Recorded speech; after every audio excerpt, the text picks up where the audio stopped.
waad salaamantii saaxiib soo dhawaada kuna soo dhawaada kanaalkan oo uga barateen muuqaalo ku saabsan dhankaas teknolojiyadda insha Allah maanta muuqaalka raba inaan idin la wadaago xog saabsan yahay qaabka sawir loogu qurxiyo Lightroom maantana kalarka raba markaas inaan idin la wadaago waxa la yiraahdaa blue tone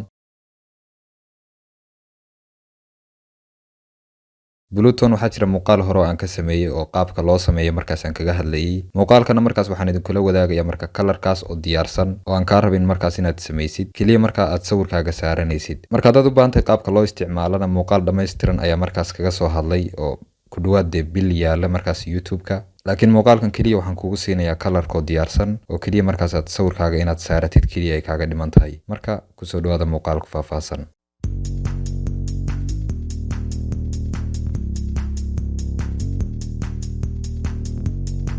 اوكي صاحبي الان هروي قولو انا قورين هدارت inaad kalarka la soo degtid waxaad ka helaysaa marka description-ka muuqaalkan ama commentiga ugu horeeya ayaa linkigiisa soo dhigaya marka linkiga markaad ku dhufatid wuxuu ku keenayaa marka website blogger oo sida tan halkan kaaga muuqata marka qoraaladan waad akhrin kartaa marka meesha ku qoran waa qaabka markaas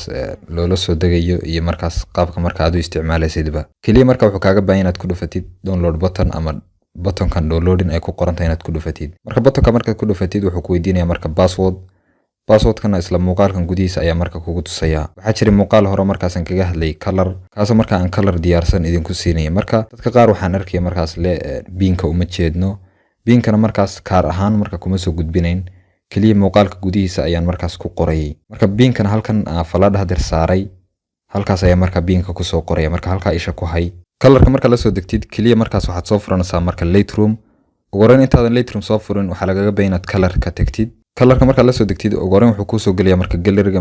waxaan ku dhufanayaa calaamadan share kadib marka waxaan ka soo furayaa marka Lightroom application-ka Lightroom ayaan dooranayaa Lightroom markaan doorto wuxuu sameeyaa markaas inuu igu share gareeyo Lightroom kalarkii marka waan ka soo baxayaa galeriga kadib waxaan sameeyaa inaan soo furto markaas Lightroom application-ka gudihiisa ayaan soo galayaa Lightroom marka soo furatid waxa ku dhufanaysaa marka meesha all photos ay ku qoran tahay kadib waxaan ka soo dooranayaa marka kalarkii aan soo share gareynayay Lightroom aan ku soo share gareynayay وانا kalarkan marka kalarka de la degaysid kalarka marka la soo degtid Lightroom bad ka soo furaysaa marka sidoo kuugu soo furmo waxaan rabaa sawirkan kalarka saaran in marka aanu isticmaalo sawiraantayda kaliya marka waxa laga baahan yahay inaan ku dhufto marka calaamadahan ama saddexdan xariiqood ee jiifa kadib waxa soo furmaya marka adjustment-iga markuu soo furmo waxaan ka sii dooranayaa marka saddexdan dhibcood ee istul saaran xagga sarkaaga muuqda kadib waxaan ka sii dooranayaa marka copy marka ka sii doorto meeshan ayuu ii saaray marka waxaan leeyahay okay then waxaan tagayaa markaas sawirkii aan rabay inaan edit gareeyo ayaan tagayaa marka sawirkan ayaan rabaa markaas inaan isticmaalo waxa la yiraahdo kalarkii aan hadda soo koobiyay kaliya waxaan ku dhufanayaa stepskii markii hore aan kii hore maray